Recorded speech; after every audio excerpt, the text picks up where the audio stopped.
Merci. Mesdames et messieurs, bonsoir. Quel immense plaisir de vous recevoir ce soir à l'occasion de la soirée culturelle dédiée au gouvernement scolaire des cours Lamine Gueye de Tambacounda. Une soirée de talent pleine d'histoire et de valeur. Mais surtout, une soirée qui célèbre l'école comme espace de leadership, de responsabilité, d'avenir.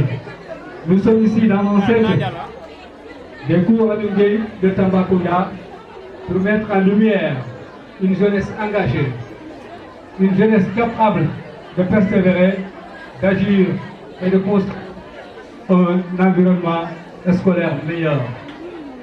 Alors, mesdames et messieurs, ce soir au menu de cette soirée culturelle du gouvernement scolaire de Lamine Gueye, nous aurons droit à une prestation, un défilé traditionnel des différentes ethnies de la région de Tambacounda, voire donc de l'Afrique de l'Ouest. Et également, il y aura également la prestation des talents, des nouveaux talents de Tambacounda. Et sans également oublier, vous rappeler que j'aurai le plaisir également de partager ce plateau avec deux éminents professeurs, des éminents professeurs qu'on ne présente plus à Tambacounda, des acteurs clés du milieu éducatif, du milieu scolaire, à savoir M. Côté, qui est professeur d'histoire, ici au cours Lamine Gueye de Tambacounda. Et dans un instant également, il sera là. Ce sera M. Thiam, qui est également professeur de français au cours Lamine Gueye de Tambacounda. Tel est le programme de cette soirée. Sans plus tarder, nous allons commencer ce défilé traditionnel avec les différentes ethnies de la région de Tambacounda. Sous vos applaudissements, mesdames et messieurs, pour ce magnifique défilé qui démarre. Je remercie en même temps le gouvernement scolaire du lycée Lamine Gueye qui est à l'origine de cette initiative.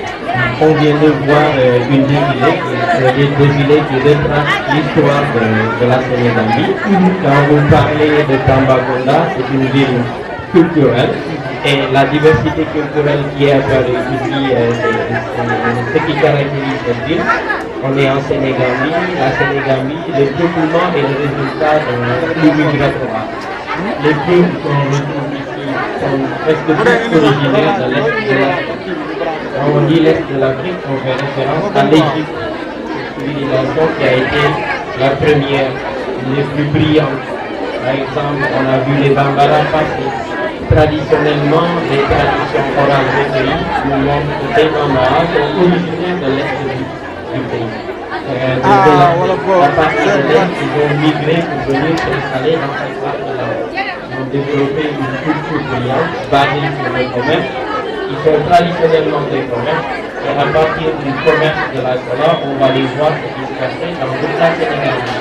Quand on dit la Sénégambie, ça va au-delà de Tambacounda.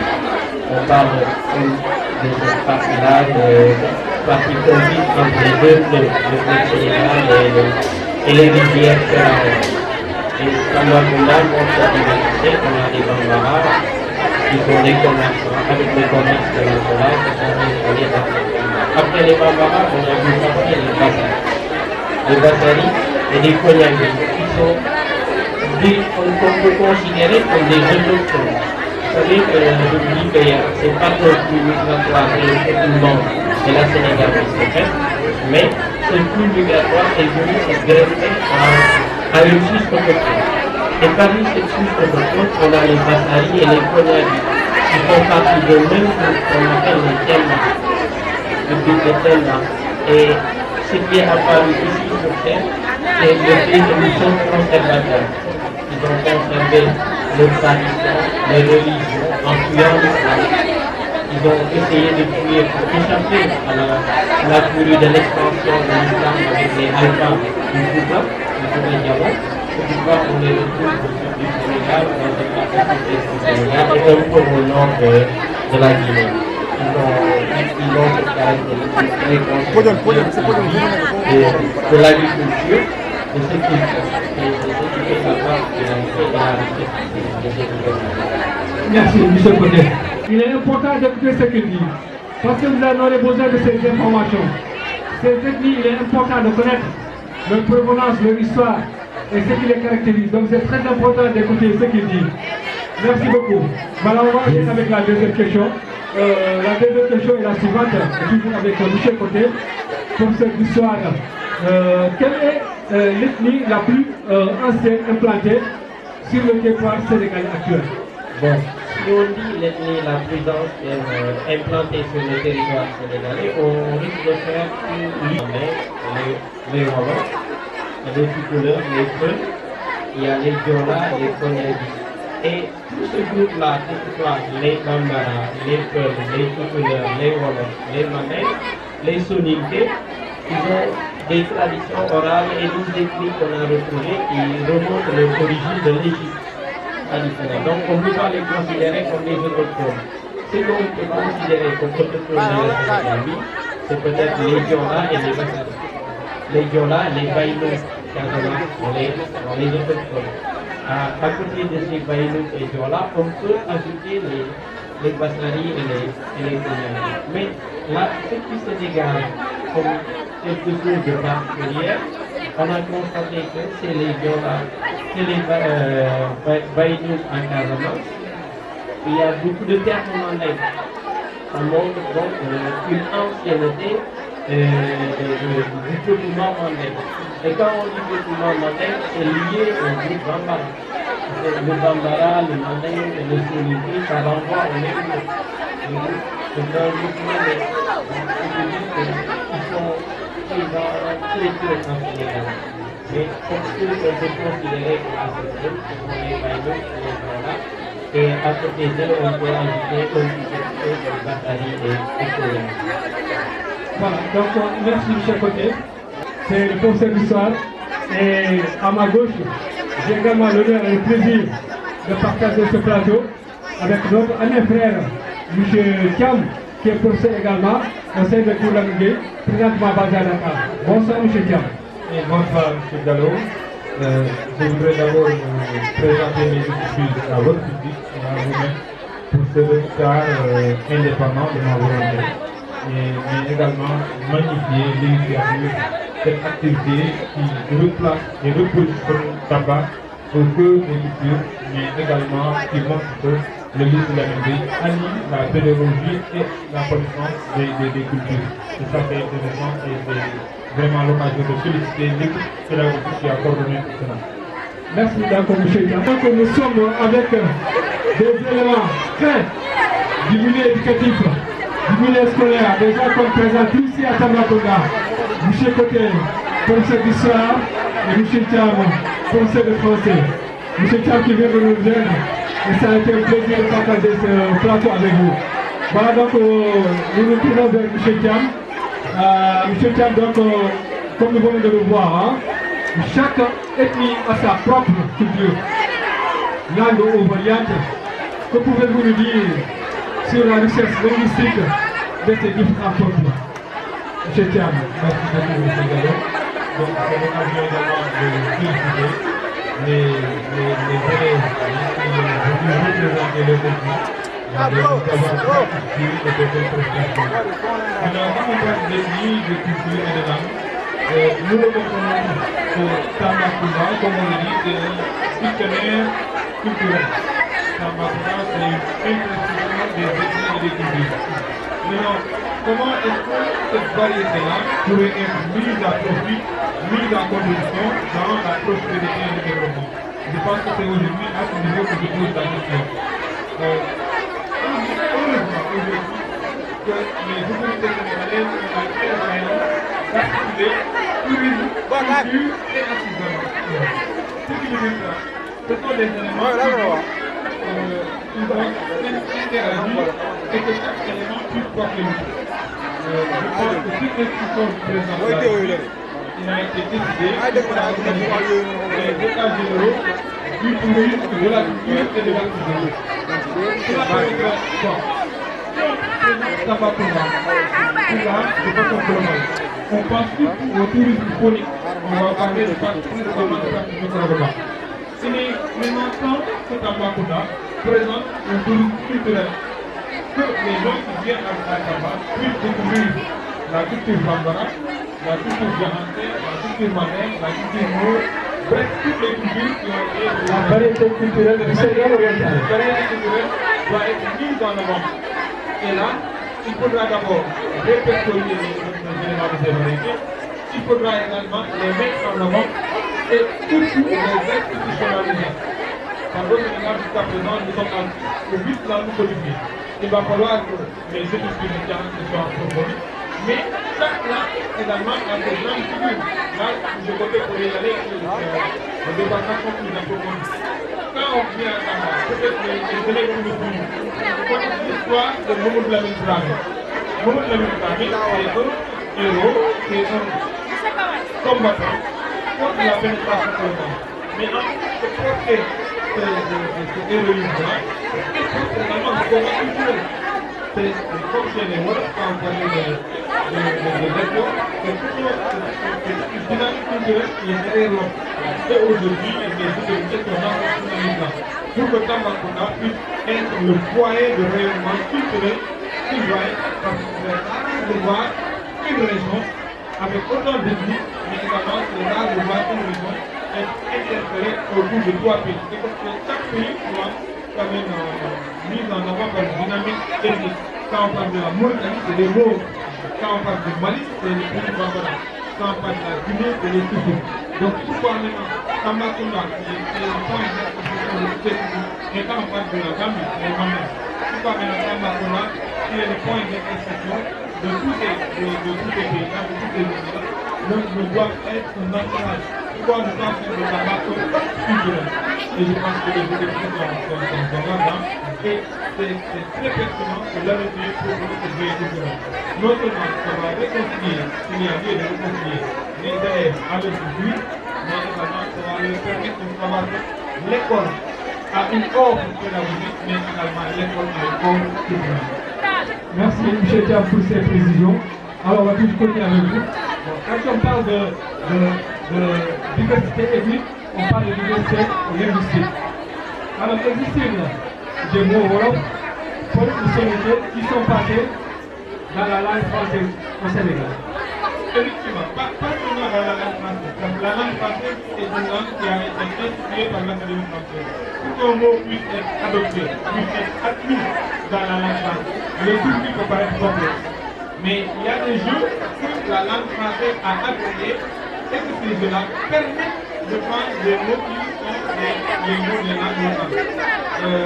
Si je donne l'exemple de 2012-2013, le jeu que beaucoup d'élèves connaissent, c'est le jeu Scrabble, que vous croyez beaucoup. Le Scrabble a acquis le mot manqué. Le mot manqué, c'est un mot bancal, c'est le Scrabble, le Scrabble du Mali. Il a acquis le mot bala. Il a acquis des mots comme salam et des mots manuels. Maintenant, si ces mots-là sont acquis dans le jeu de Scrabble, ça veut dire que dans chaque journée, on peut les acquérir et les retrouver dans la langue française. Dans la langue française, c'est simplement un carrefour de termes venant du latin, de l'espagnol, du anglais, du texte, qui ont formé le mot français. Donc, on peut aller, bien sûr, par la mondialisation culturelle, on peut aller à un niveau où le français va adopter des mots venant du Wolof, venant du Malien, venant du Bambara. Et je pense que ceci pourrait être plus facilité par l'intégration de ces communautés locales. Si vous avez en France, communauté de communauté, au fur et à mesure de la mise en place de adopter des mots flamands, on pourrait prendre des mots Voilà, merci. Peut-être une dernière question avant de passer de l'autre côté. Donc nous l'avons vu et nous l'avons vécu ensemble. Les filles ont défilé en tenue traditionnelle, partout de nous. Quel rôle joue ces tenues dans la transmission de l'identité de ces différentes ethnies? Oui, c'est tenu comme étant le repère de l'identité. La personne qui se présente, des apparents. Il y a une personnalité que la personne dégage, mais également il y a une apparence. Maintenant, l'apparence renforce toujours la culture. Si nous regardons un élève qui s'habille en pathologie, on sait cela dans son autre combat autrement des inspirations de combat. Comme le groupe est d'inspiration, bien sûr, africaine. Maintenant, la tenue, ce n'est pas seulement la tenue, mais il y a des éléments, des accessoires qui renvoient à une tenue. Par exemple, le matin qui s'habille. Il faut mettre un tutu qui partage avec le bambin et le rose. Mais il y a des accessoires de beauté. Ils sont spécifiques au matin. Il y en a qui sont spécifiques au bambin, qui sont spécifiques au rose. C'est ainsi que on parvient à faire de la tenue un élément d'identification. Parce que nous n'oublions pas que le rôle primaire de la tenue, c'est de couvrir le corps. Mais on ne couvre pas seulement le corps, mais également on essaie de verser le problème avec la tenue. Et c'est là que c'est intéressant. Et mieux, la tenue peut renseigner même sur le climat de la zone dans laquelle évolue l'être. Le monde qui évolue, qui appelle la prestation, si vous regardez l'homme, il est entièrement couvert de la psychopie. L'explication de quoi c'est qu'il vit dans une zone où le désert, où il y a un désert, est exposé au vent. Maintenant, un autre aujourd'hui, c'était dans le mandé, il va s'amener de structures rapprochées de la nature, le roi se demande les constamment. Donc, les recommandations parfois peuvent varier suivant la zone d'évolution de l'équipe. Voilà. Merci, M. Thiam. En tout cas, nous avons vu de très belles tenues, de très belles coiffures, de très belles perles. Et vraiment, c'est vraiment ce mélange donc, de ces symbiose-là qui fait le Sénégal. Tout à fait. Merci beaucoup. On reviendra à vous. Il reste également une question très intéressante à laquelle on reviendra. Okay. C'est comme également M. Côté, ça reste une question.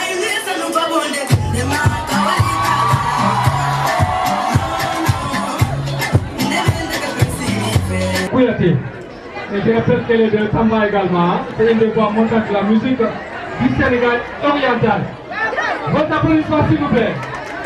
Merci.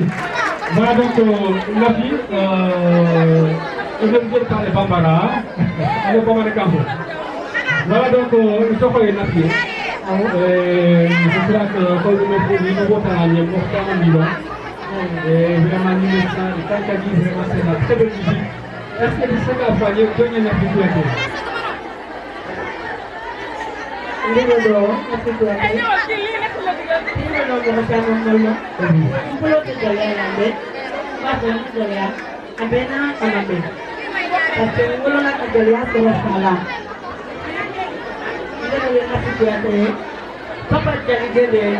Papa Djali. Merci Papa Djali. Nega doomam la. Donc Papa Djali. Merci. Tout à fait.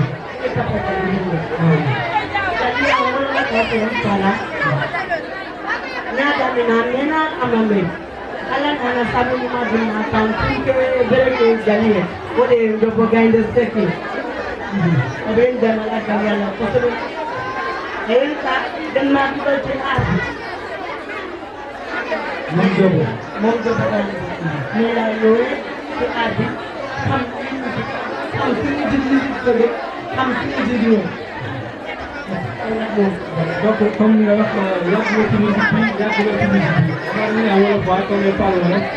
pense que par nous, va pas.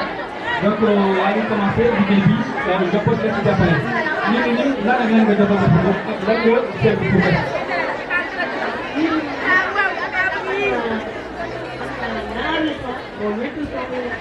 ñaari ñëwul ni premier bi la nga ci wax ñaari bi la nga ci wax premier bi mooy jubumane bi mo woy loolu deuxième bi mooy chocolat bi troisième bi mooy tani donc c'est des musiques xam ni ay bëgg la waxtaan voilà donc ñu la jël bu baax a baax nga fi Kouyaté ngeen xamee ko la naa par buy ñëw ci ne ce sera une très grande artiste qui ñëw ci moom ngeen accompagner ko ay kat yu baax a baax le micro les identités ethniques restent très fortes malgré la construction nationale.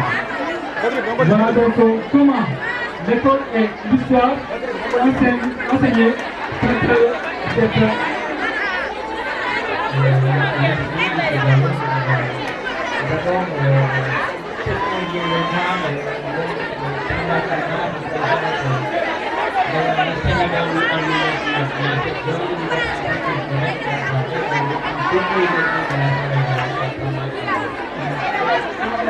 délinquance de cette diversité politique. Le programme de l'histoire en école est basé sur l'enrichissement et l'ouverture. Donc, l'enrichissement à cette diversité culturelle. Donc,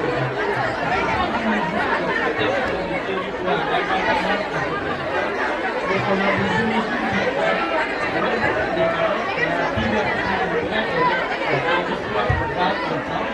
on fait une petite journal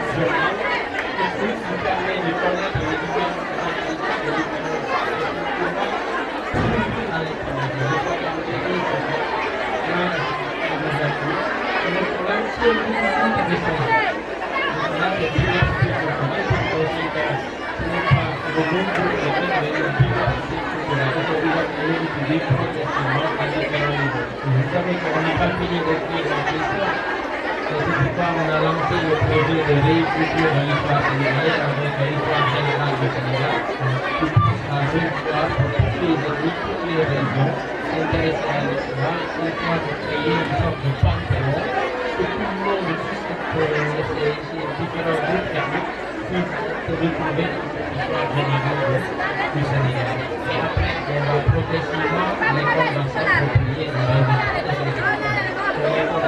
Bien compte de cela, c'est l'enracinement Merci, M. Côté, on revient à vous. Peut-être deux mots à ajouter qu'on a vu le passage Le dernier mot. Je dirais qu'on a vu que ces derniers sont le résultat d'une migration. Mais ils ont trouvé des opportunités. Un mélange s'est fait. On a vu tout à l'heure le temps courant n'est pas connu au Mali, le temps courant est connu au Sénégal. C'est les Mandingues qui sont originaires du Mali qui ont retrouvé les balances, les vaillous et autres éléments. Ce mixage métalement qui est originaire dans le royaume du Ghana, c'est ce qui va donner cette culture traditionnelle qu'on va appeler celle de la chorale du Balachi, de laquelle est issue cette concurrence qui assure la protection de la société au long de la Merci, M. Côté. Merci à vous. Merci beaucoup. Vraiment, ça a été un plaisir. Alors, on va se dire avec M. Kam. Moi également, c'est une question. M. Kam, je veux savoir quelle est l'alliance entre la culture et le développement, d'autant plus que la culture est devenue industrie aujourd'hui. Oui, effectivement, la culture, avant, il y a quelques années, était une affaire personnelle. C'était des gens qui avaient un talent et qu'il fallait accompagner à travers des initiatives de programmes. Mais je pense qu'à ce niveau, on a changé de paradigme. On veut vraiment lui trouver une cadre d'éclosion, mais également un cadre en chemin. Maintenant, partant de cela, il y a deux volets. Il y a d'abord le contenu, ce qu'on appelle l'offre culturelle, et il y a les structures d'accompagnement. Pour le contenu, on est dans la phase de restructurer les éléments qui pourraient substantiellement se retrouver dans le contenu.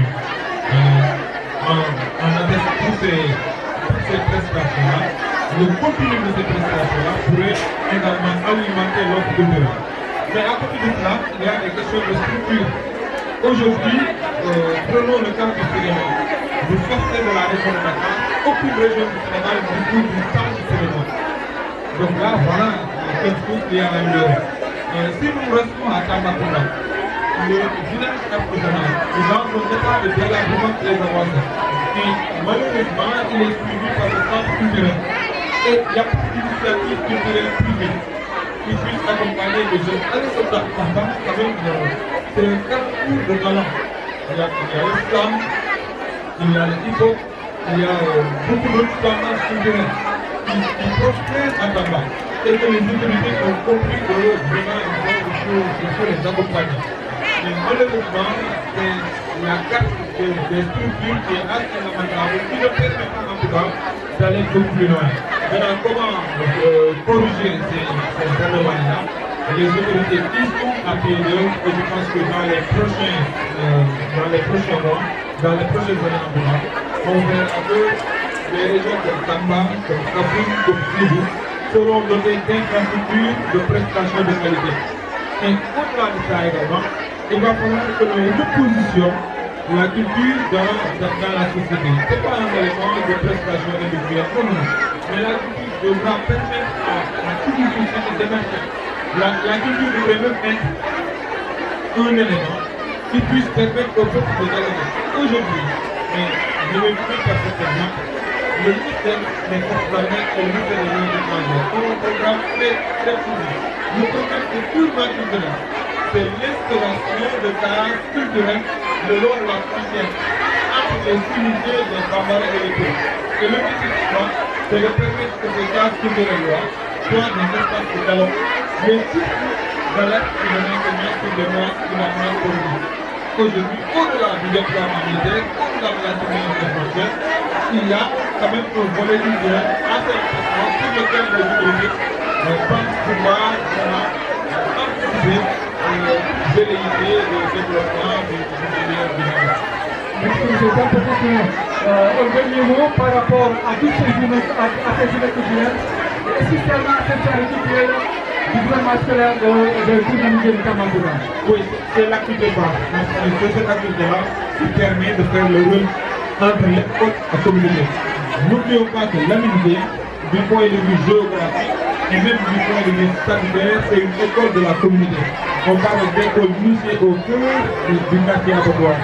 Donc maintenant, il va falloir que dans la construction du programme alléchant bien sûr de journée culturelle, qu'on fasse une activité qui puisse faire le relais entre l'école et la communauté. Et je pense que c'est la meilleure activité dit, puisque la cérémonie officielle a une communauté. Les autres activités sont sportives, les autres activités sont spécifiquement pédagogiques, je mets en un et d'autres, mais la veille culturelle permet quand même, c'est une promenade, c'est une tête de ce que tu t'apprends pourrait offrir du point de vue culturel, c'est pas de l'autre université.